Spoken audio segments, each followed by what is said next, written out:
What is life like for Ukrainians under Russian occupation? That's a really complicated question. I remember the period when I visited my native city and Donetsk city for the last time. It's not about are you Russian or Ukrainian. It's about do you want to live in these conditions when you can't go freely to another territory because not only the territory between Ukraine and occupied regions was closed, but also between occupied regions of Ukraine and Russia. You can't just go freely with your passport of People's Republic of Donetsk because it doesn't mean anything. You need to get Russian passport or you need to get to use Ukrainian passport, and you're going to be checked on the border, and that creates many problems for your personal life. I know that, for example, in Donetsk city, there was troubles with water. When you lose an ability to live a normal life you used to live before the war, what are you doing? You're trying to find another life in another place.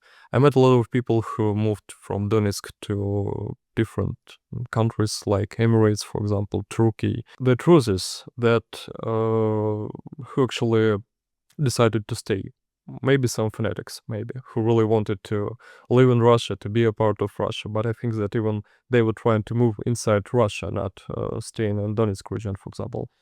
And unfortunately, pensioners and people who cannot care about themselves, who have no place to live, not on the occupied territories, somewhere besides, I mean. According to different statistics, from 30 to 50% of the young people moved from Donetsk, both Donetsk and Lugansk region during the period of occupation before the 2014 and 22. So I think that the life is really terrible there. And before the full-scale invasion, as we know, so-called governments of these two so-called republics started mobilizations on their territories.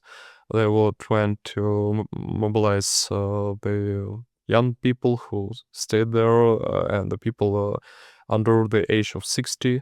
And I know one story from one of my friends who currently lives not there, fortunately, but his parents are there. And one of his relatives, who was like around 55 or even 60, also was mobilized. He received only the shovel and the bottle of the water.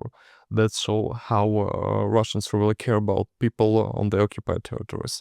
What these people means to them? Nothing.